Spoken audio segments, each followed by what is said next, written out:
A very good morning, everyone. I am CA Vaishali Bansal, and here I am to teach you your paper number 4, that is Business Economics and Business Commercial Knowledge. You all are aware your paper number 4 is an objective paper. That means your questions will come in form of MCQs. Okay? And this paper consists of two parts. Part 1, that is your business economics, and part 2, that is your business commercial knowledge. First of all, we will cover our first part, that is business economics. Then we will go for the part 2, that is business commercial knowledge. Okay? In part 1, that is business economics, we covered our topics like nature and scope of business economics, theory of demand and supply, theory of production and cost, and types of market, business cycles. By the end of the classes, you will get able to attempt your paper with your detailed knowledge. Okay? So as you all know, this is your objective type paper, so we have to work little hard. क्योंकि objective type है, that means हमें हर चीज़ की detail knowledge gain करनी है, deep and detail. Okay? So without wasting time, let's start our today's topic, that is theory of demand. This is the part of your business economics. जो business economics का nature and scope है, we will cover in another lecture. But in this lecture, I am going to cover the chapter number 2, that is your theory of demand. First we will cover demand and then we go for the theory of supply. ठीक है? अगर मैं आपसे पूछूं कि demand in general term, demand का meaning क्या है? ठीक है, क्या कहेंगे आप लोग? What do you mean by demand? Yes, या सब बोल रहे हैं कि इट्स अ डिजायर. ठीक है ना? हाँ, जनरल टर्म में अगर हम बात करें तो हम इसे कह सकते हैं कि डिमांड का मीनिंग क्या है? एक डिजायर होना कि ठीक है ये डिमांड हो गई. बट अभी हमें यहाँ पे क्या स्टडी करना है? हमें डिमांड को स्टडी करना है in terms of business economics. ठीक है, बिजनेस आप सबने पढ़ रखा है, +2 लेवल पे सब करके आए होंगे, इकोनॉमिक्स सब करके आए होंगे. तो जब यहाँ पे हम बात करते हैं बिजनेस इकोनॉमिक्स की, that means we are going to use our economics analysis, economics tools and techniques in our business. और जब हम अपने इकोनॉमिक्स के पार्ट्स को जब बिजनेस में यूज करेंगे तो हम इससे नाम दे देंगे बिजनेस इकोनॉमिक्स का. ठीक है, तो चलें स्टार्ट करें. अब अगर मैं एक एग्जाम्पल से आपको समझाना चाहूँ, सपोज आप ही ले लीजिए, मेरी क्लास में है, मैं आप में से किसी को बोलती हूँ कि आपके पास कैपिटल भी है, आपके पास कैपेबिलिटी भी है, तो क्यों नहीं आप एक बिजनेस स्टार्ट कर लेते? ठीक है, तो वन गुड डे एक स्टूडेंट को आइडिया आया कि ठीक है मैम ने बोला है, चलते हैं बिजनेस स्टार्ट कर लेते हैं. चला गया मार्केट. तो क्या मार्केट जाके वो एकदम से बिजनेस स्टार्ट कर लेगा कि ठीक है आइडिया मिला था और बिजनेस स्टार्ट करने का, तो लेट्स स्टार्ट अ बिजनेस? तो जैसे ही वो मार्केट में उतर रहा है, उसे फर्स्ट प्रॉब्लम क्या फेस करनी पड़ेगी वहाँ पे? भाई मार्केट में आया हूँ, बट क्या प्रोड्यूस क्या करूँ? What type of business you are suppose to do? ठीक है, सिर्फ ये सोच लेना कि कोई बिजनेस कर लेता हूँ, इज इट इनफ? नहीं, आपको मार्केट जाना है, मार्केट में स्टडी करना है. और किस टाइप की स्टडी करनी है कि मार्केट ट्रेंड क्या है, किस टाइप के कमोडिटी प्रोडक्ट्स और सर्विसेज कस्टमर डिमांड कर रहे हैं. जब आप उनको स्टडी करोगे तभी तो आप डिसाइड कर पाओगे कि कौन सा आपको प्रोडक्ट कमोडिटी या सर्विस लाइन में जाना है, कौन सी प्रोडक्ट कमोडिटी आपको प्रोड्यूस करनी है. तो जो सेंट्रल प्रॉब्लम है इकोनॉमी की, एज अ प्रोड्यूसर साइड जब हम देखेंगे तो क्या है वो? What to produce. और उसी क्वेश्चन का आंसर आज हमें हमारे इस चैप्टर में मिलने वाला है. By the end of the chapter हमें पता लग जाएगा कि कैसे डिमांड एनालाइज करना, डिमांड की स्टडी करना, इट विल बी हेल्पफुल कि हम अपना डिसीजन ले सकें कि which type of product and commodity we are suppose to produce. ठीक है, इसीलिए सबसे पहले हम यही चैप्टर कवर कर रहे हैं, डिमांड, क्योंकि जब डिमांड को स्टडी कर लेंगे तो एक बेस बन जाएगा, आगे इजी रहेगा कि कैसे हमें पूरा बिजनेस इकोनॉमिक्स स्टडी करना है. ठीक, चलो अब वो गया, स्टार्ट करा, अब उसने सोच लिया कि ठीक है बिजनेस स्टार्ट करना है, एनालाइज करना स्टार्ट किया. तो क्या आप विदाउट एनी टूल्स टेक्निक्स क्या आप डिमांड को स्टडी कर लेंगे? नहीं ना। तो ये जो इकोनॉमिक्स में जो थ्योरी ऑफ डिमांड हम पढ़ने वाले हैं, ये हमें हेल्प करेगा कि कैसे डिमांड को एनालाइज किया जाता है, डिमांड को स्टडी कैसे किया जाता है, ताकि जब आप कभी भी प्रोडक्शन हाउस स्टार्ट करने जा रहे हैं, कोई बिजनेस स्टार्ट करने जा रहे हैं, तो आप पहले सोचें, क्या डिसाइड करें कि हमें क्या करना है, उसके बाद आप अपना बिजनेस स्टार्टअप करें। ओके। तो जब अभी मैंने आपसे पूछा था कि डिमांड का मीनिंग क्या है, आप लोगों ने बताया कि डिमांड मीन्स डिज़ायर, ठीक है। तो क्या एक डिज़ायर होना सिर्फ विल क्रिएट अ डिमांड? अगर मैं आपसे पूछूं, क्या एक डिज़ायर हो जाना आपके लिए डिमांड क्रिएट कर देगा? आप लोगों ने जो मुझे बताया, आप लोगों ने मुझे डिमांड की डेफिनेशन दी है, क्या डिज़ायर, बट ये जो डिज़ायर है ये सिर्फ एक जर्नल टर्म है, जर्नल मीनिंग है डिमांड का। और हमें यहाँ पे जो डिमांड स्टडी करनी है बिजनेस इकोनॉमिक्स के लिए, वो हम स्टडी करने वाले हैं इफेक्टिव डिमांड। कौन सी डिमांड स्टडी करेंगे? Effective demand. अब आप लोग कहोगे कि ये क्या है, what is the difference between demand and effective demand? तो मैं आपको इसको क्लियर कर देती हूँ कि डिमांड और इफेक्टिव डिमांड में क्या डिफरेंस है। जब हमने सिर्फ वर्ड यूज किया कि desire, desire to buy a commodity और a product, desire to get a service will create a demand, ठीक है। लेकिन जब हम इस डिजायर को डीप स्टडी करेंगे तो हमें पता चलेगा कि इसके अंदर कुछ और फैक्टर्स भी हैं जो ऐड करेंगे, उसके बाद हमारा इफेक्टिव डिमांड बनेगी। क्या है वो फैक्टर्स? योर फर्स्ट फैक्टर तो यही रहेगा, डिजायर, क्योंकि जब तक आपके अंदर किसी चीज को परचेज करने की, किसी प्रोडक्ट को बाय करने की डिजायर नहीं है, तो आपकी डिमांड तो क्रिएट होगी नहीं, ठीक है। तो फर्स्ट फैक्टर यही रहेगा, डिजायर। बट सेकंड फैक्टर यहाँ पे और क्या होना चाहिए? क्या मैंने ये सोचा कि मैं एक कार बाय कर लेती हूँ और मैं चली गई शोरूम पे कार बाय करना, is it enough to create a demand? नहीं भाई, पॉकेट में पैसे भी तो होने चाहिए। तो सेकंड फैक्टर जो इन्फ्लुएंस डाल रहा है, जो आपकी डिमांड क्रिएट कर रहा है, वो क्या है? Your ability to purchase. सिर्फ सोच आ जाना, ये सोच लेना कि मैं ये खरीद लेता हूँ, इज नॉट इनफ। हमें उसके लिए हमारे पॉकेट में उतनी अमाउंट भी चाहिए, उतनी कैपिटल भी होनी चाहिए हमारे पास।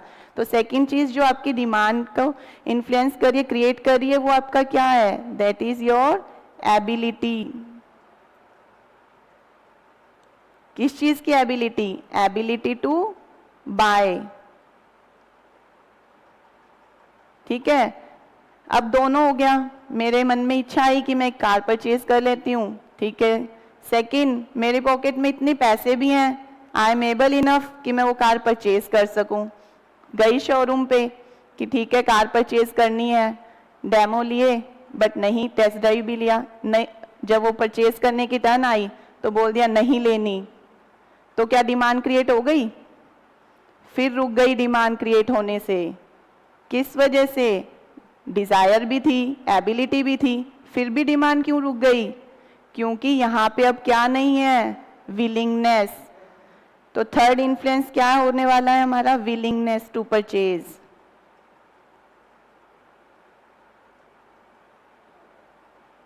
और willingness to spended money.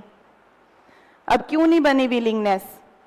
Because मुझे लगा कि जो वो कार, जितनी परचेजिंग पावर मेरी है, जितनी एबिलिटी मेरी है, उस कॉस्ट पे जो मुझे कार दिखाई गई है वो उतनी वर्थ नहीं है।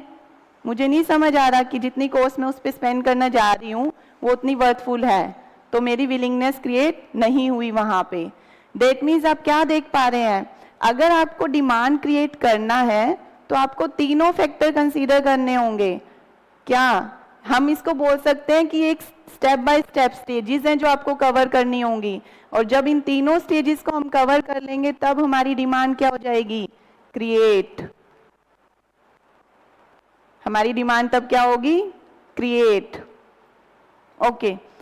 अगर मैं यहाँ पे अब बोलती हूँ आपको कि मैंने डिमांड क्रिएट कर ली, डिजायर भी थी, एबिलिटी भी थी, जब गई शोरूम पे तो पसंद भी आ गई, लगा कि हाँ जो मुझे चाहिए वो मिल रहा है, मैंने ले लिया। बट अब यहाँ पे तो मैंने डिमांड क्या की? सिर्फ क्रिएट करी, शोरूम तक गई, वहां समझ आ गया, मन बना लिया, परचेज कर लेती हूँ, तो दैट मीन्स वहां तक मैंने डिमांड क्या करी है, सिर्फ क्रिएट करी है अपनी डिमांड। अब अगर मैं डिमांड को ये बोलूं कि सिर्फ creation of demand is not enough, तो दैट मीन्स कि अगर मुझे creation of demand is not enough, तो मुझे क्या करना है, डिमांड को शोरूम पे जाके एक्सप्रेस भी करना है। तो बिजनेस इकोनॉमिक्स की जो डिमांड की टर्म है, effective demand, that involves two factor, first is creation of demand and second is your expression. क्या सिर्फ मन बना लिया कि लेना है, अब भाई उनको बताओगे भी तो सही कि क्या लेना है, कितना लेना है आपको, इस प्राइस पे आपको कितनी क्वांटिटी लेनी है। इन द गिवन एग्जाम्पल मैंने कार का लिया है, तो मैं ये नहीं कहूँगी कि ठीक है हमें क्वांटिटी 2 लेनी है, 3 लेनी है, वी कैन गो फॉर 1, इस प्राइस पे 1। लेकिन सपोज अगर आप कोई और कमोडिटी लेने जाते हैं तो आप क्या कहेंगे, अगर इस प्राइस पे मिल रही है तो ठीक है मैं 2 ले लूँगा, 3 परचेज कर लूँगा, और अगर प्राइस कम है तो इस पे इतनी परचेज कर लूँगा। वो आपका क्या शो करेगा, एक्सप्रेशन। तो डिमांड को जब हम यहाँ डिफाइन कर रहे हैं तो डिमांड को हमें 2 फैक्टर्स देखने हैं। डिमांड को हम first is the creation, create करना demand, and second one is your to express the demand. Creation के लिए आपने पढ़ लिया है, 3 चीजें हमें ध्यान में रखनी है। क्या क्या ध्यान रखनी है अभी बताइए। जब डिमांड क्रिएट करने के लिए बोला जाए तो कि किससे होती है डिमांड क्रिएट, 3 चीजों से। क्या क्या है वो, desire, ability to buy that product और commodity, and third is your willingness.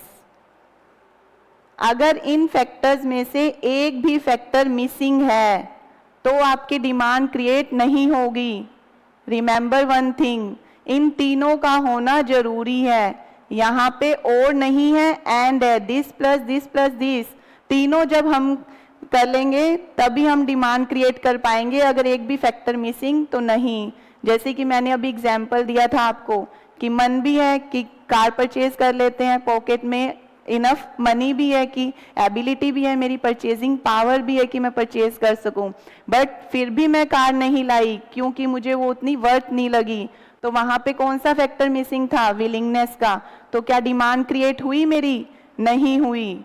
तो तीनों फैक्टर्स का वहां पे प्रेजेंट होना जरूरी है। और सिमिलरली अगर मैं कहूँ इच्छा थी, चली गई, लगा शोरूम पे हाँ कि जो कार है उतनी वर्थ भी है, बट अमाउंट में पॉकेट में पैसे नहीं है, तो जब आपकी अगर एबिलिटी नहीं है तो भी डिमांड क्रिएट नहीं होगी।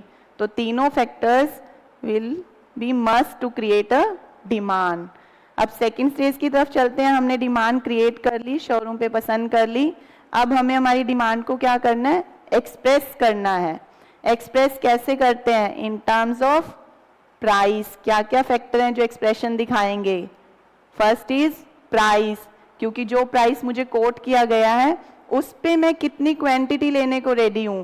तो first factor is price, second is your quantity. जो थर्ड वन है वो क्या कह रहा है कि जो प्राइस मुझे कोट किया गया है वो मुझे आज के लिए कोट किया गया है। तो जब हम एक्सप्रेशन अपना शो कर रहे हैं उस पर्टिकुलर प्रोडक्ट को परचेज या बाय करने के लिए, तो वो एक्सप्रेशन क्या कह रहा है हमें कि I am ready to buy that product at the given price. और ये प्राइस कब दिया गया है, at a particular period of time. कब दिया गया है, at a particular period of time. तो थर्ड चीज हमें क्या ध्यान में रखनी है, टाइम।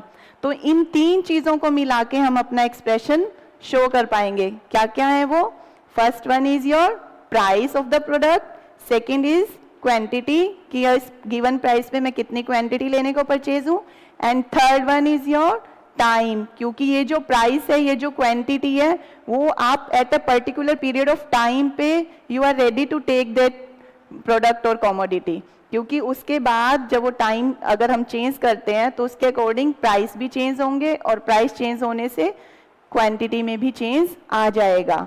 तो यहाँ पे हमने देखा कि जब हम अपनी इफेक्टिव डिमांड की स्टडी कर रहे हैं तो बिजनेस इकोनॉमिक्स की टर्म्स में effective demand will be created by 3 factors, that is desire, ability and willingness, and then it will be expressed in terms of price, quantity and time. Okay, got it? Hope you all understand this concept. यहाँ पे मैं mention कर देती हूँ, this is your effective demand, because जब भी हम business economics में बात करेंगे डिमांड की, that means we are talking about effective demand. ठीक है, हमें हमेशा किसकी बात करनी है? अपने इफेक्टिव डिमांड की बात करनी है. ये तो हो गया हमारा कि डिमांड का मीनिंग क्या है. ठीक है, अब अगर मैं अपने एक टर्म्स, जिन लोगों ने +2 में भी इकोनॉमिक्स पढ़ रखा है उन्होंने एक टर्म पढ़ रखी होगी, क्वांटिटी डिमांडेड. पढ़ रखी है ना? क्या है ये क्वांटिटी डिमांडेड? क्योंकि जब हम इकोनॉमिक्स में डिमांड को एक्सप्रेस करते हैं तो हम उसको क्वांटिटी डिमांड की टर्म में ही एक्सप्रेस करते हैं. क्यों? क्योंकि क्वांटिटी डिमांड क्या बताती है कि आप कितना कमोडिटी प्रोडक्ट लेने को तैयार हो eight a particular period of time, तो वो आपकी क्वांटिटी डिमांडेड है. मतलब अगर आज सपोज मुझे 100 रुपीज़ में कोई चीज़ कोट करी गई है, the price of the commodity और प्रोडक्ट और services is ₹100, then I am able to get the quantity 2 और 2 यूनिट्स ऑफ दैट प्रोडक्ट और कमोडिटी. दैट मीन्स कि आपकी क्वांटिटी डिमांड क्या है for on the given period of time, कि इस प्राइस पे इतनी क्वांटिटी. ठीक है, तो हम इकोनॉमिक्स में हमेशा वर्ड यूज, जो डिमांड है वो उसको एक्सप्रेस करेंगे क्वांटिटी डिमांड की फॉर्म में, क्योंकि उस प्राइस के चेंज होने के बाद हमारी डिमांड भी चेंज हो जाएगी. इसीलिए क्वांटिटी डिमांड के लिए 2 फैक्टर्स ध्यान में रखने हैं आपको. फर्स्ट इज कि क्वांटिटी डिमांडेड जो है आपकी, वो एक पर्टिकुलर पीरियड ऑफ टाइम पे है. जैसे ही वो time, it is an expression at a given price. यहाँ पे आप देख पा रहे होंगे, एट अ गिवन प्राइस. और सेकंड क्या है? Your quantity demanded is a flow.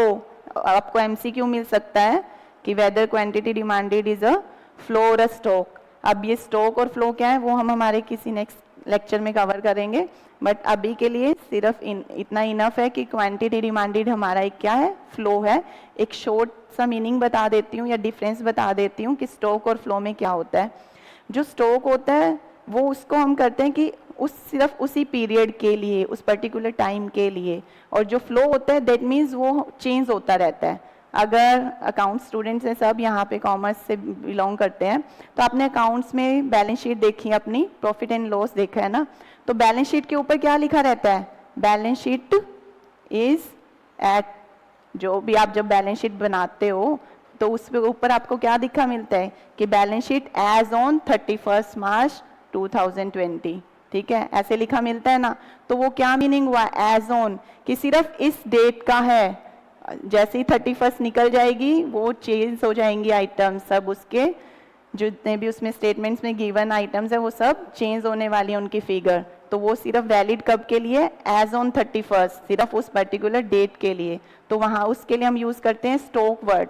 और flow like profit and loss से अगर हम कंपेयर करके मैं समझाना चाहूँ तो प्रॉफिट एंड लॉस पे हम क्या लिखते हैं? Profit and loss for the year end date. That means उसमें पूरे साल की डिटेल है और पूरे साल में हर चीज़ क्या होती जा रही है? चेंज होती जा रही है, चेंज होती जा रही है. तो जहाँ पे आपकी चीज़ें चेंज होती जाती हैं उनको हम नाम देते हैं फ्लो. और जहाँ पे कंसिस्टेंट है ऑन अ पर्टिकुलर डेट तो उसको हम, या पर्टिकुलर टाइम पे, तो उसको हम नाम देते हैं स्टॉक का. अब क्वांटिटी डिमांडेड को फ्लो क्यों कहा गया है? क्योंकि ये हमारी क्या होने वाली है? परचेजेस जो हमारी हैं क्वांटिटी डिमांडेड के साथ परचेज, वो हमारी चेंज होने वाली है. अगर प्राइस अपवर्ड जाएगा तो भी चेंज आएगा, प्राइस डाउनवर्ड जाएगा तो भी हमारी क्वांटिटी डिमांड में चेंज आएगा. इसीलिए क्वांटिटी डिमांडेड के लिए सिर्फ आपको 2 फैक्टर्स जो आपको एमसीक्यू में मिल सकते हैं, उसके लिए सिर्फ यही स्टडी करनी है कि quantity demanded is a flow. It is a flow concept. And second is it is always expressed eight a given price, कि उस प्राइस के लिए ये मेंशन है कितना है, उसके बाद वो चेंज हो जाएगी जैसे ही प्राइस उसका हम चेंज करेंगे. चलो, ये क्वांटिटी डिमांड हो गया हमारा. क्या यहाँ पे हमने 2 चीज़ें देख ली हैं. एक तो quantity demanded is a flow and second is expressed at a, साथ साथ रिपीट करें ताकि आपको ये लर्न भी हो जाए, एट अ गिवन प्राइस। दो चीजें ध्यान रखनी है, quantity demanded is a flow and it is always expressed eight a given price. ये हो गया हमारा क्वांटिटी डिमांड। इकोनॉमिक्स में जब भी हम डिमांड बोल रहे हैं that means we are talking about quantity demanded. ठीक है, हमने डिमांड में पढ़ लिया, क्या क्या पढ़ा है, डिमांड की क्रिएशन एंड एक्सप्रेशन। ना डिमांड सिर्फ क्रिएट करना is not enough, you have to express it. अगर पर्टिकुलर आपको डिमांड बतानी है, पता करनी है कि क्या है, तो उसके लिए एक्सप्रेशन देना भी जरूरी है। तो ये चीज़ याद रखें, क्रिएशन एंड एक्सप्रेशन। इसमें आपको एमसीक्यूज मिल सकते हैं, like what creates a demand. तो जब क्रिएशन की बात करेगा तो वहाँ पे आपको याद रखना है, जब आपको ऑप्शंस गिवन होंगे नीचे, उसमें क्रिएशन में सिर्फ आपके लिए एक वर्ड लिखा होगा लाइक डिज़ायर, और बाकी लिख देंगे प्राइस, क्वांटिटी एंड टाइम। तो you have to choose desire. Similarly what express your demand, तो उसमें में देंगे आपको ऑप्शंस में डिज़ायर, एबिलिटी, विलिंगनेस या क्वांटिटी। तो गो फॉर क्वांटिटी। इस तरह से वो आपको कंफ्यूज कर सकते हैं डिमांड क्रिएशन में और एक्सप्रेशन में। तो वहाँ पे आपको याद रखना है कि जब भी आप डिमांड को एक्सप्रेस या क्रिएट करेंगे तो उस डिमांड को क्रिएशन वाले जो फैक्टर्स हैं वो याद रखने हैं और एक्सप्रेशन वाले जो फैक्टर्स हैं वो याद रखने हैं। ठीक है, अब ये तो हो गया हमारा डिमांड का मीनिंग क्या था, what creates a demand and what express a demand. क्योंकि बिजनेस इकोनॉमिक्स की टर्म में पढ़ना था तो हमने डिमांड का मीनिंग पढ़ ली। हमने ये समझ लिया कि डिमांड का मीनिंग क्या है, how demand is created and how it is expressed. अब डिमांड का क्रिएशन एक्सप्रेशन तो समझ लिया, डिमांड का मीनिंग समझ आ गया। अब ये तो था हम एक पर्टिकुलर कमोडिटी की बात कर रहे हैं कि उसकी डिमांड कैसे क्रिएट कर सकते हैं, कैसे उसकी डिमांड एक्सप्रेस होती है। अब कुछ और फैक्टर्स भी हैं जो डिमांड को इम्पैक्ट करते हैं, जो डिमांड पे इन्फ्लुएंस डालते हैं। अब हमें उन फैक्टर्स को स्टडी करना है कि कैसे एक फैक्टर डिमांड पे कमोडिटी को इन्फ्लुएंस करने वाला है। तो वो फैक्टर्स क्या क्या है हमारे पास। फर्स्ट फैक्टर होगा प्राइस ऑफ द कमोडिटी, कि जो हम कमोडिटी बाय कर रहे हैं या जो कमोडिटी हम अगर एज अ प्रोड्यूसर बात करूँ तो जो हम कमोडिटी बनाने जा रहे हैं उसका पर्टिकुलर प्राइस कैसे इम्पैक्ट डालेगा। Second is price of the related commodity, कि रिलेटेड कमोडिटी क्या है, उसका प्राइस, वो सब स्टडी करेंगे। फिर हम देखेंगे कि taste and preference of consumer, क्योंकि आप जो प्रोडक्ट बना रहे हो किसके ऊपर डिपेंडेंट है, वो कंज्यूमर्स टेस्ट के ऊपर, उसकी प्रेफरेंस के ऊपर। और in the modern scenario taste and preferences are going to change, ठीक है ना, जल्दी जल्दी चेंज होते हैं ना, तो इसलिए टेस्ट एंड प्रेफरेंस का उस पर क्या इम्पैक्ट रहेगा।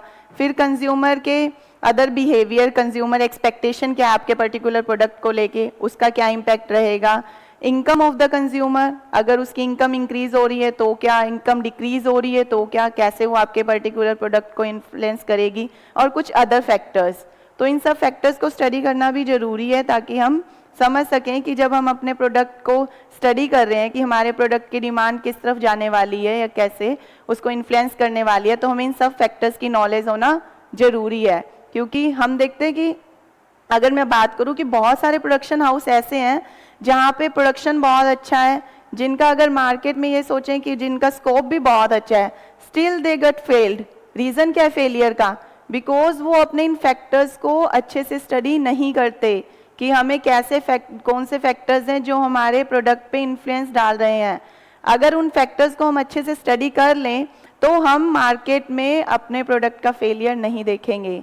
ठीक है, तो अगर आपको बिजनेस रन करना है तो उसके लिए हमें ये फैक्टर्स स्टडी करना वेरी नेसेसिटी। ठीक है, तो फर्स्ट फैक्टर क्या है जो हम स्टडी करने जा रहे हैं, the first factor is the price of the commodity, price of the commodity. अब प्राइस ऑफ द कमोडिटी कैसे इंपैक्ट डालेगा, पहली बात तो मैं यहाँ बात क्या कर रही हूँ, उसी कमोडिटी के प्राइस की जो हमारी कमोडिटी कंसर्न पॉइंट है जिसको आप मेक कर रहे हैं। ठीक है, उस कमोडिटी जो आप कमोडिटी सर्विस जो आप प्रोवाइड कर रहे हैं, उस पर्टिकुलर कमोडिटी के अगर प्राइस में चेंज आता है तो वो क्या इम्पैक्ट डालेगा। ठीक है, यहाँ पे हम वो स्टडी कर रहे हैं। सपोज अगर हमारा कंसर्न पॉइंट यहाँ पे मैं बोलूँ कि अगर हमारा कंसर्न पॉइंट हमारा प्रोडक्ट इज एन ऑटोमोबाइल, ठीक है, कुछ भी हो सकता है, अगर उस ऑटोमोबाइल के प्राइस में चेंज आते हैं तो उससे क्वांटिटी डिमांड पे क्या चेंज आएगा। आपको जनरल भी पता चलता है कि अगर किसी चीज़ का प्राइस इंक्रीज होता है तो उसकी डिमांड क्या हो जाती है? डिक्रीज। क्या हो जाती है डिमांड? डिक्रीज। और सिमिलरली अगर उसका प्राइस डिक्रीज होता है तो डिमांड क्या हो जाएगी? इंक्रीज। ठीक है, तो प्राइस ऑफ द कमोडिटी का रिलेशन यहाँ पे कैसा है? अगर प्राइस किसी पर्टिकुलर प्रोडक्ट का इंक्रीज होता है तो उसकी डिमांड क्या हो जाएगी? डिक्रीज। और अगर उसका प्राइस डिक्रीज होता है तो डिमांड क्या हो जाएगी? इंक्रीज। तो ये जो रिलेशन है, ये कैसी रिलेशन इस्टेब्लिश कर रहे हैं? किस टाइप की रिलेशन है ये? There is a negative relation. कैसा है? इनवर्स। इनवर्स रिलेशनशिप, और वी कैन से नेगेटिव, और इसको आप क्या बोल सकते हो? इनडायरेक्ट। ठीक है, तो प्राइस ऑफ द कमोडिटी की रिलेशन कैसी है? उसके प्राइस से, डिमांड से रिलेटेड इनवर्स। अगर प्राइस आपका इंक्रीज हो रहा है तो उस पर्टिकुलर प्रोडक्ट का डिमांड क्या हो जाएगी? आपकी डिक्रीज। और अगर उसका प्राइस आपका डिक्रीज हो रहा है तो डिमांड क्या हो जाएगी? Increase. That means there is an inverse relationship between the price and the quantity demand of a particular product. ठीक है, यहाँ पे एक चीज और आपको ध्यान रखनी है। एक वर्ड लिखा मिलेगा आपको, that is citrus paribus. Meaning क्या होता है इसका? सेट्रस पैरिबस का मीनिंग क्या है यहाँ पे? सेट्रस पैरिबस का मीनिंग है यहाँ पे other thing remains constant. Other thing remain constant. अब अदर थिंग क्या है? जब मैं यहाँ पे बात कर रही हूँ कि उस कमोडिटी के प्राइस में चेंज होने की वजह से उसकी क्वांटिटी डिमांड पे क्या चेंज आता है, तो अदर जो फैक्टर्स हैं like income of the consumer, हम ये मानेंगे दैट विल बी अनचेंज्ड, और price of the related commodity that will be unchanged, taste and preference unchanged. यानी कि अगर बाकी जो फैक्टर्स हैं अगर वो अनचेंज्ड है, अगर वो कांस्टेंट है, उनमें कोई चेंज नहीं आ रहा, तो वो चेंज जो हमारे कमोडिटी के सिर्फ प्राइस पे आएगा उससे क्वांटिटी डिमांड पे क्या इंपैक्ट पड़ेगा। ये फैक्टर सिर्फ वो बता रहा है कि other things remain constant, that means citrus paribus. इस प्रिंसिपल को फॉलो करते हुए प्राइस में चेंज आने की वजह से कमोडिटी की क्वांटिटी डिमांड में कैसा चेंज आएगा? Inverse change, negative change, indirect change. That is there is an inverse relationship between the price of the commodity and the quantity demanded of the commodity. ठीक है, अगर इसको हम स्लोप पे दिखाएंगे तो इसका स्लोप पे कैसे होगा? दो हम स्लोप आगे जाके डिटेल में स्टडी करेंगे, यहाँ सिर्फ एक छोटा सा गो थ्रू करवा रही हूँ कि स्लोप कैसा होगा, प्राइस का रिलेशन कैसा होगा। सपोज यहाँ प्राइस ऑफ एक्स है, यहाँ पे क्वांटिटी ऑफ एक्स है।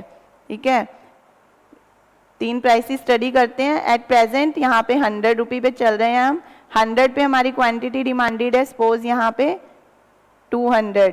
ठीक है, अब क्या होगा? जब आपकी 100 थी, क्वांटिटी डिमांडेड कितनी थी? 200। अब price of the commodity increase हो गया, कितना हो गया? 150। तो क्वांटिटी क्या हो जाएगी आपकी? उसकी डिमांडेड कम, 100 पे आ जाएगी। सिमिलरली अगर प्राइस डाउन चला गया, 100 से कितने पे आ गया? 50 पे, तो क्वांटिटी डिमांडेड क्या हो जाएगी? इंक्रीज, बढ़ जाएगी। तो स्लोप कैसा होगा हमारा?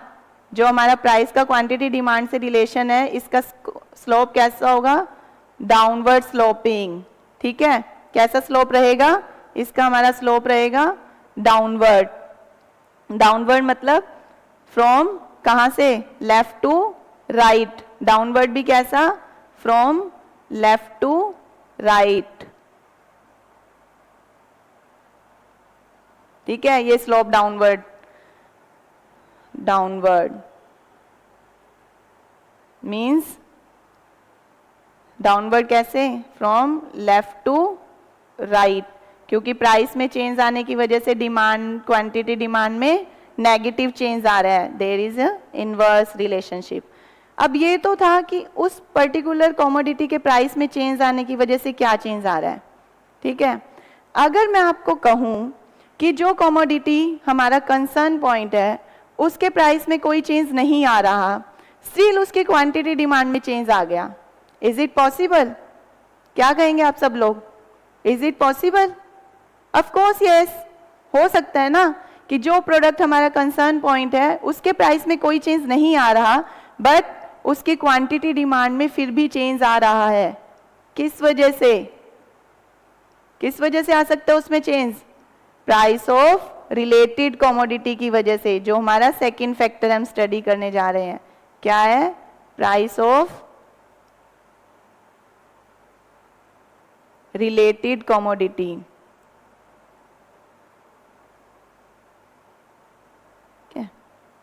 कैसे चेंज आएगा? पहली बात तो रिलेशन क्या है, हमें यहाँ पे रिलेशन को स्टडी करना है, ठीक है। फिर उसका देखना है कि रिलेशन के साथ उसके प्राइस का क्वांटिटी डिमांड पे क्या इम्पैक्ट रहेगा। तो जब हम रिलेशन की बात करते हैं, कमोडिटी के रिलेशंस की, तो there are two type of relation, ठीक है।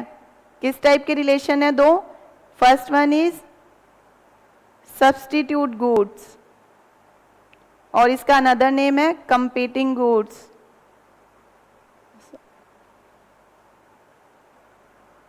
ठीक है।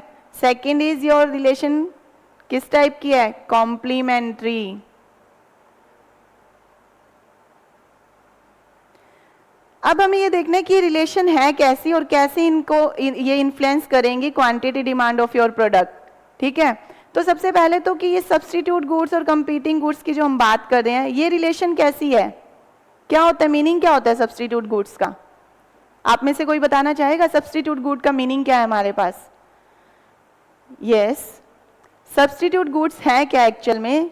That can be used in place of one another with ease, ठीक है। अगर हम ये प्रोडक्ट नहीं ले रहे तो अदर प्रोडक्ट हम इजिली उसको रिप्लेस कर सकते हैं। That can be replace with each other very easily, ठीक है। वो कहलाते हैं हमारे सब्स्टिट्यूट गुड्स। कैसे? कोई एग्जाम्पल, अब मैम कोई एग्जाम्पल बता दो। यस ऑफ कोर्स, क्या होगा एग्जाम्पल सब्स्टिट्यूट गुड्स का? Substitute goods like R T and coffee, ठीक है ना। एग्जाम्पल यहाँ लिखते हैं हम, क्या क्या हो सकते हैं सब्स्टिट्यूट गुड्स?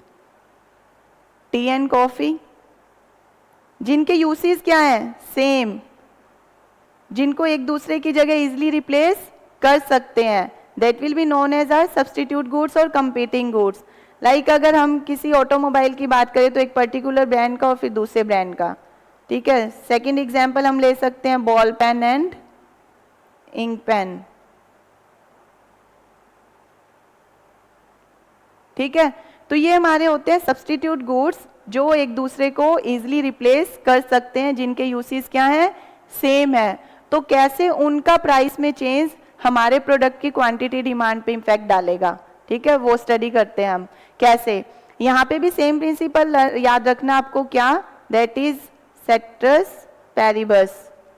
अब यहाँ पे सेट्रस पैरिबस में अदर थिंग्स रिमेन कांस्टेंट कौन सी हो जाएंगी? बाकी सब किसको छोड़ के? प्राइस ऑफ रिलेटेड कमोडिटी को छोड़ के। जो आपकी रिलेटेड कमोडिटी है, यहाँ पे जो हम बात करेंगे, उसकी कमोडिटी के प्राइस में चेंज आएगा और उसके आने की वजह से हमारे कमोडिटी के क्वांटिटी डिमांड में चेंज आएगा, जबकि हमारे खुद की जो कमोडिटी है उसका प्राइस विल बी अनचेंज्ड, उसमें कोई चेंज नहीं है। There is no change in the price of our commodity, that is our concern point. But क्योंकि दूसरी कमोडिटी जो उससे रिलेशन रखती है उसमें चेंज आया, उसके प्राइस में चेंज आया, तो उसके प्राइस का चेंज कैसे हमारी कमोडिटी के क्वांटिटी पे चेंज दिखाएगा, अब हमें वो स्टडी करना है। तो सबसे पहले सब्स्टिट्यूट एंड कंपीटिंग गुड्स को ही लेके चलते हैं हम। अगर मैं यहाँ पे बात करूँ सब्स्टिट्यूट गुड्स, वही सेम एग्जाम्पल लेते हैं हम, लाइक टी एंड कॉफी, ठीक है। तो यहाँ पे हम एक एग्जाम्पल से समझते हैं। यहाँ टी है, यहाँ पे हमारे पास कॉफी है, ठीक है। Price of tea, quantity demanded of tea, price of coffee, that will be represented at price of related goods and quantity of related goods. अब क्या होगा अगर हम ये देखें कि हमारा कंसर्न पॉइंट क्या है, हमारा ओरिजिनल गुड क्या है जिसपे हम स्टडी कर रहे हैं, that is R T, original good है ये हमारा। कॉफी क्या है हमारा? Related goods. और रिलेशन किस टाइप की है? किस टाइप की रिलेशन है यहाँ पे जो हम स्टडी कर रहे हैं? कंपीटिंग गुड्स की, सब्स्टिट्यूट गुड्स की। अगर इसकी बात करें हम कि इस रिलेशन में कैसे इंपैक्ट डालेगा, तो सपोज यहाँ पे हम प्राइस रखते हैं टी का ₹100 और सपोज यहाँ पे यूनिट सेल करते हैं हम 500, और सेम ही हम अगर कॉफ़ी पे लेके चलते हैं 100 के प्राइस पे 500, अब क्या होगा, हमें टी के प्राइसेस पे देयर इज नो चेंज, क्योंकि sectors Paribas means price of related commodity will only change, सिर्फ ये प्राइस चेंज होगा, इससे क्या चेंज आ रहा है हमारी क्वांटिटी डिमांड पे, हमें वो स्टडी करना है। तो there is no change in the price of the tea, सिर्फ प्राइस किसका चेंज होने वाला है हमारे पास, प्राइस ऑफ कॉफी। अब देखो इसका प्राइस अपवर्ड एंड डाउनवर्ड दोनों स्टडी करते हैं। जब price of the coffee will increase, अगर ये 150 हो जाएगा तो क्या होगा, क्योंकि प्राइस ऑफ द कमोडिटी का इटसेल्फ चेंज शो करता है कि अगर कमोडिटी कॉफी पे चेंज आ रहा है प्राइस पे, तो उसकी क्वांटिटी डिमांड में चेंज आएगा, वो डिक्रीज हो जाएगी क्वांटिटी डिमांड से, इट विल बी 200। लेकिन इसके साथ साथ ये टी पे भी इंपैक्ट डालेगी। कैसे, अगर कॉफी का प्राइस 150 हो गया इंक्रीज होके, तो जो लोग कॉफी इनटेक ले रहे थे वो कहाँ शिफ्ट कर जाएंगे, टी की तरफ। कहाँ शिफ्ट करने लग जाएंगे, टी की तरफ, because coffee is now costlier as compare to tea. तो टी की डिमांड क्या हो जाएगी इस केस में, टी की demand will increase. Hypothetical figures हैं, इनको ऐसे ही हम ले रहे हैं, ये कोई पर्टिकुलर कोई फिक्स ट्रू डेटा नहीं है, जस्ट ऐसे ही नंबर्स हैं। ओके, तो प्राइस में चेंज आया कॉफी के और उससे डिमांड पे चेंज आया टी के, क्योंकि price of the coffee increase हो गया तो डिमांड ऑफ द टी क्या हो जाएगी, इंक्रीज, क्योंकि now tea is cheaper as compare to coffee. तो हम यहाँ से शिफ्ट कर जाएंगे टी की तरफ। सिमिलरली अगर हमारा प्राइस कॉफी का डाउन हो जाता है, से इट विल बी ₹50, तो क्या होगा, अब कॉफी चीप हो गई है, ठीक है, कॉफी चीप होने से यहाँ जो प्राइस ऑफ द कमोडिटी है उसके इम्पैक्ट की वजह से इसके क्वांटिटी डिमांड में तो चेंज आना ही आना है। Suppose it will be unit 800, लेकिन क्योंकि अब कॉफी क्या हो गई है, as compare to tea it is cheaper, तो अब क्या होगा, अब जब कॉफी चीपर पड़ने लग गई है तो लोग कहाँ शिफ्ट कर जाएंगे, कॉफी की तरफ। That means quantity demand of T क्या हो जाएगा, डिक्रीज। ठीक है, यहाँ कितना रह जाएगा, से इट विल बी 200 यूनिट्स। तो किस तरह का चेंज दिख रहा है कि अगर कॉफी के प्राइस की बात करें, अगर उसका प्राइस इंक्रीज हो रहा है तो हमारी क्वांटिटी डिमांड ऑफ टी क्या हो रही है, इंक्रीज।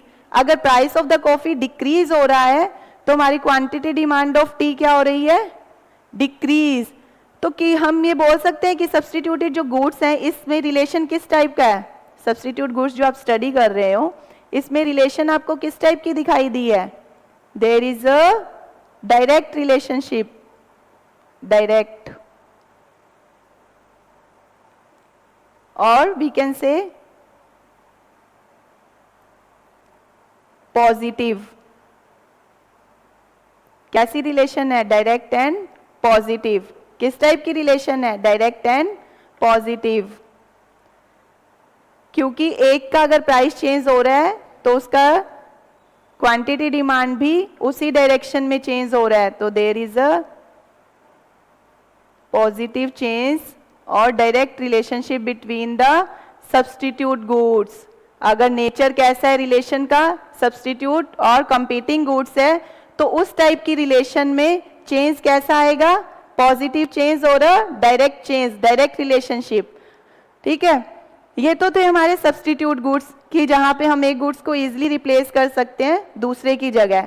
अगर मैं यहाँ पे आपसे बात करूं सब्स्टिट्यूट गुड्स के अलावा दूसरा जो हमारा कैटेगरी है, क्या है हमारा दूसरा goods, that is our complementary goods. अगर मैं कॉम्प्लीमेंट्री गुड्स की बात करूं तो क्या होगा, ठीक है, तो उससे पहले हम समझ लेते हैं कि कॉम्प्लीमेंट्री गुड का मीनिंग क्या है। कॉम्प्लीमेंट्री का मीनिंग क्या होता है, कहते हैं ना you both complement to each other, है ना, बोलते हैं ना जनरली। तो क्या मीनिंग क्या होता है कॉम्प्लीमेंट्री का, that two goods are incomplete without each other, that the presence of one will impact the presence of another. एक है तो दूसरा है, एक नहीं तो दूसरा भी नहीं, जहां पे एक की एग्जिस्टेंस दूसरे पे इम्पैक्ट डालती है। और कैसा इम्पैक्ट डालती है कि अगर एक एग्जिस्टेंस में है तो दूसरा है, अगर एक नहीं है तो दूसरा भी नहीं है। अगर एक की वैल्यू बढ़ रही है, अगर एक की इंपॉर्टेंस बढ़ रही है तो दूसरे की भी बढ़ रही है, एक की इंपॉर्टेंस कम तो दूसरे की भी कम।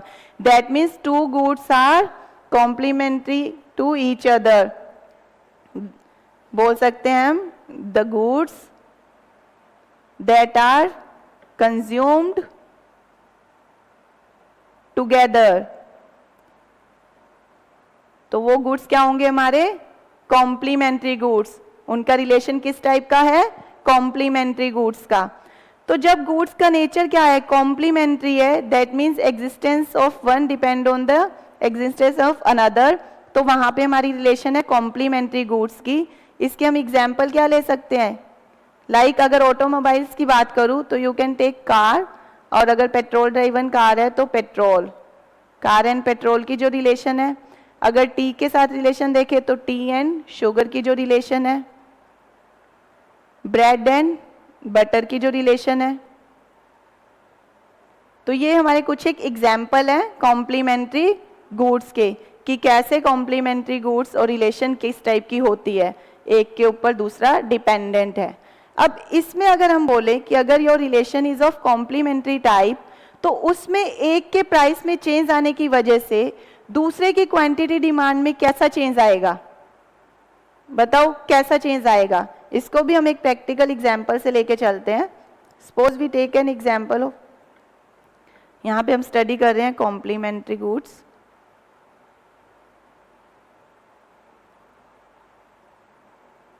कॉम्प्लीमेंट्री गुड्स को स्टडी कर रहे हैं, ठीक है। एग्जाम्पल लेते हैं, सपोज हम यहाँ पे एग्जाम्पल लेते हैं कार एंड पेट्रोल। कार क्या है? पेट्रोल ड्राइवन कार है, डीजल बेस्ड नहीं है ले रहे हम यहाँ पे, फ्यूल ले लें, कुछ भी ले सकते हैं, तो आई एम टेकिंग पेट्रोल, ठीक है। अब यहाँ पे अगर कार की बात करें तो car is a related good, तो हम यहाँ इसका प्राइस दिखा रहे हैं as R price of related commodity and quantity of related commodity, और पेट्रोल को दिखा रहे हैं price of X and quantity of X. अब देखो चेंज कैसे दिखता है आपको। सपोज यहाँ पे हम कार की अगर प्राइस की बात करें, इन लैक्स में फिगर ले रहे हैं, तो अगर कार का प्राइस ₹5 लाख है, ठीक है, तो अब इसका अगर कार का प्राइस इतना है 5 लाख है, तो उससे चेंज क्या आएगा हमारे पास? क्वांटिटी डिमांडेड अगर मान लो हमारे पास सेज 100 यूनिट थे, ठीक है। अब अगर प्राइस में चेंज होगा तो क्वांटिटी डिमांड में क्या चेंज होगा? इन लैक्स है, बट मैं यहाँ पे फिगर हाइपोथेटिकल ले रही हूँ ताकि आपने को समझने में इजी रहे यहाँ पे डिनोट करने में फिगर्स को। तो अगर 500 का प्राइस है तो क्वांटिटी रिलेटेड क्या उसकी डिमांडेड कितनी आ रही है? 100। अब यहाँ पे हमारा पेट्रोल का अगर मान लो से प्राइस है ₹80, तो क्वांटिटी डिमांड है से लीटर्स में है, बट यहाँ पे भी हम एक बार ऐसे हाइपोथेटिकल फिगर लेते हैं, इट विल बी 200, ठीक है। इस फिगर के साथ चलते हैं। अब क्या होगा? हमारा यहाँ पे रिलेटेड कमोडिटी क्या है? कार, ठीक है, और हमारा कंसर्न पॉइंट क्या है यहाँ पे? पेट्रोल। तो अगर मैं ये बात करूँ कि पेट्रोल का प्राइस इज अनचेंज्ड, इसमें कोई भी चेंज नहीं है, ठीक है। प्राइस किसके चेंज हो रहे हैं? सिर्फ कार के। तो अगर कार का प्राइस से इंक्रीज हो जाता है, ₹8 लाख हो जाता है, तो क्या होगा? कार की डिमांड क्या हो जाएंगी? अल्टीमेटली वो तो हमने पढ़ा है ना first factor, price of the commodity, कि अगर कमोडिटी का प्राइस क्या हो रहा है? बढ़ रहा है, तो उसकी क्वांटिटी डिमांड क्या हो जाती है? कम हो जाती है, ठीक है। ये तो हो गया, लेकिन क्योंकि कार का प्राइस इंक्रीज हुआ तो कार की डिमांड डिक्रीज हो गई, तो अल्टीमेटली वो पेट्रोल पे इंपैक्ट डालेंगे या नहीं डालेंगे? पेट्रोल की डिमांड पे यस डालेंगे। अब जो यहाँ पे प्राइस हम जो 50 यूनिट्स हम सेल किया था, उसकी वजह से पेट्रोल की डिमांड भी क्या हो जाएगी? डिक्रीज हो जाएगी। पेट्रोल की डिमांड से 100 आ जाएगी। अब क्या देख रहे हो आप यहाँ पे कि हमारी कमोडिटी कौन सी है जिसपे हम स्टडी कर रहे हैं? पेट्रोल। उसमें उसके प्राइस में देयर इज नो चेंज, सेट्रस पेरिबस। अब यहाँ पे हमें क्या पढ़ना है? Price of related commodity, that means car के प्राइस का क्या इंपैक्ट पड़ रहा है? तो पेट्रोल का price is unchange, there is no change in the price of the petrol, still it is a complementary good to car. तो अगर कार के यूनिट्स डिमांड कम हो जाएगी तो अल्टीमेटली पेट्रोल के यूनिट्स भी क्या हो जाएंगे? कम हो जाएंगे, डिमांड क्या हो जाएगी? कम हो जाएगी। तो हमने यहाँ क्या देखा? अगर price of the car increase हो रहा है तो यहाँ पे quantity demand of the petrol क्या हो रही है? डिक्रीज, ठीक है। सिमिलरली अगर प्राइस ऑफ द कार क्या हो जाता है? डिक्रीज हो जाता है, से ₹3 लाख, तो क्या होगा? क्वांटिटी डिमांड क्या हो जाएगी उसकी?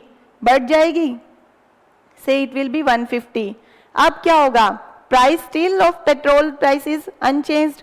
अब क्या होगा, पेट्रोल का प्राइस तो अनचेंज्ड है, बट क्योंकि कार की डिमांड बढ़ गई है, कार के यूनिट्स ज्यादा सेल हुए हैं, दैट मीन्स पेट्रोल की डिमांड भी क्या होने वाली है, इंक्रीज। पेट्रोल की डिमांड क्या हो जाएगी, यहाँ पे से 400 यूनिट्स हो जाएंगे। तो अब आपने ये चेंज देख रहे हैं, जो ये चेंज कैसा है, अगर price of the car increase हो रहा है तो quantity demanded of the petrol decrease हो रही है, ठीक है। अगर price of the car decrease हो रहा है, नीचे जा रहा है, तो quantity demanded of the petrol पे क्या इंपैक्ट आ रहा है, वो बढ़ रहा है। तो अगर इसके प्राइस का स्टडी किसको करी है हमने, price of the car, car का अगर price that is the related commodity, उसमें अगर चेंज आता है तो quantity demanded of the petrol उसमें क्या चेंज आ रहा है, कैसा चेंज है। अब यहाँ पे रिलेशन कैसी बन रही है उनकी, अगर एक का प्राइस इंक्रीज हो रहा है तो दूसरे की क्वांटिटी डिमांड क्या हो रही है, डिक्रीज हो रही है। और दूसरी तरफ अगर उसका प्राइस डिक्रीज हो रहा है रिलेटेड कमोडिटी, जहां पे रिलेशन कैसी है, कॉम्प्लीमेंट्री गुड्स की, अगर वहां पे प्राइस डिक्रीज हो रहा है तो उस प्रोडक्ट की दो से रिलेशन रखता है, जो हमारा कंसर्न पॉइंट है, उसकी कमोडिटी में क्या हो रहा है, उसकी डिमांड में क्या हो रहा है, ऊपर जा रही है, वो क्या हो रही है, अपवर्ड जा रही है। दैट मीन्स अगर एक अपवर्ड है price of the related commodity तो डिमांड क्या है, डाउनवर्ड। सिमिलरली प्राइस अगर डाउनवर्ड तो डिमांड क्या है of the related commodity, upward. तो यहाँ पे रिलेशन कैसी बन गई, इनवर्स। कैसी रिलेशन है, इनवर्स और नेगेटिव और इनडायरेक्ट।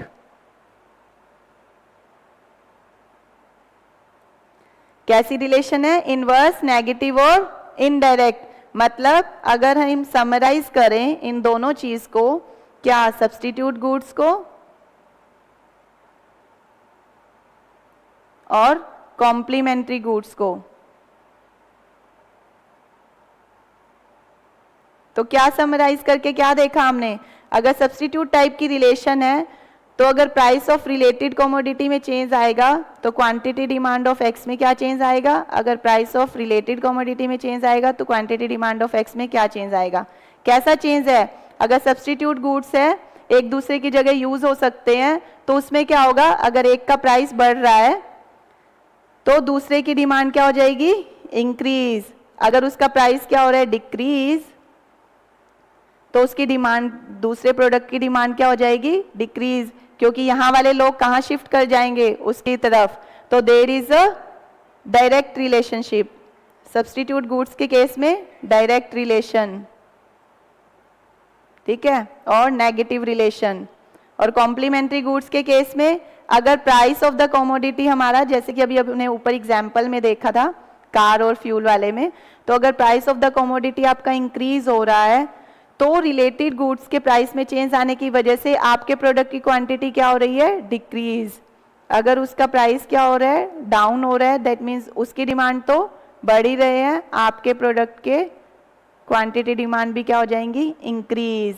तो यहाँ पे रिलेशन कैसी है, इनडायरेक्ट और इनवर्स। क्लियर।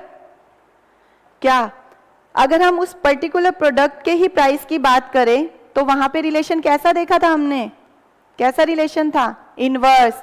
अगर प्राइस अपवर्ड तो उसकी डिमांड डाउन, अगर प्राइस डाउन तो डिमांड अपवर्ड, ठीक है। अब जब हमने दूसरा पॉइंट, जब दूसरा फैक्टर स्टडी करा है, क्या है दूसरा factor, price of the related commodity. और रिलेशन किस टाइप के हैं, दो टाइप के, सब्स्टिट्यूट कॉम्पीटिंग या फिर कॉम्प्लीमेंट्री गुड्स। और सब्स्टिट्यूट है अगर कॉम्पीटिंग गुड्स है तो रिलेशन कैसी होगी, डायरेक्ट। एक के प्राइस में चेंज आने की वजह से दूसरे में की क्वांटिटी डिमांड में डायरेक्ट चेंज आएगा, सेम डायरेक्शन में मूव करेंगे। डिफरेंस क्या है, यहाँ पे प्राइस ऑफ रिलेटेड कमोडिटी है and quantity demand of your commodity है, ठीक है। और जब सेकेंड उसका रिलेशन पढ़ा हमने, दैट इज किस टाइप का रिलेशन था, कॉम्प्लीमेंट्री। उस कॉम्प्लीमेंट्री रिलेशन में क्या देखा हमने कि अगर प्राइस ऑफ रिलेटेड गुड्स आपका इंक्रीज हो रहा है तो quantity demand of your product getting down. और अगर price of the related commodity down हो रहा है तो quantity demand of your product getting increase. That means in case of complementary goods कैसी रिलेशन इस्टेब्लिश कर रहे हैं दो गुड्स, इनडायरेक्ट और इनवर्स रिलेशनशिप। ठीक है, अंडरस्टैंड एवरीवन। दोनों टाइप की स्टडी किया हमने, एक तो उसका प्राइस ऑफ द कमोडिटी जो हमारा स्टडी पॉइंट है, जिस पे हमने कंसर्न है, जिस पे हम स्टडी कर रहे हैं, जो हम बनाने जा रहे हैं, उस प्रोडक्ट के प्राइस का क्या चेंज आएगा। और second is price of related commodity कि जो अगर उससे रिलेशन रखते हैं प्रोडक्ट्स, रिलेशन किस टाइप की हो सकती है, सब्सटीट्यूट की और कॉम्प्लीमेंट्री की।